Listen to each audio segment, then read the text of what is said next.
जी अस्सलाम वालेकुम जमशेद भाई, क्या हाल है? ठीक ठाक है। अच्छा, मैं खिज़र हयात बात कर रहा हूँ गुजरांवाला से। तो ये देखें माशाल्लाह, आज अल्लाह के करम से मेरे ना दो फीमेल्स माशाल्लाह इकट्ठी आज ना प्रेगनेंसी दोनों ने इकट्ठे माशाल्लाह बच्चे दिए हैं। ये एक के माशाल्लाह बनीज़ हैं न्यूजीलैंड वाइट के, 1 2 3 4 5 6 7 8 और 9, इसके 9 बनीज़ हैं।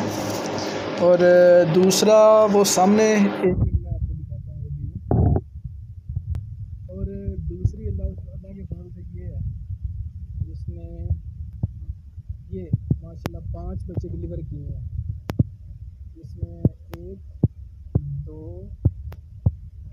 एक दो 3 4 और 5 माशाल्लाह सारे हेल्थी एंड एक्टिव हैं अल्लाह के फजल से। माशाल्लाह नाब बड़ी ठीक ठाक सेहतमंद बच्चे हैं ये, शुक्र अल्हम्दुलिल्लाह।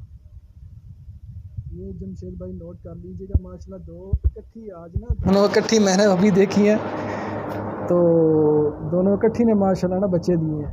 वो एक सामने इसने माशाल्लाह दिए हैं 9 बच्चे बनीज दिए हैं। और ये जो है इसको मैंने वैसे भी गर्मी की वजह से ना गंजा किया हुआ है ऊपर से, तो इसने माशाल्लाह 5 बच्चे दिए हैं। नोट कर लीजिएगा। अस्सलाम वालेकुम।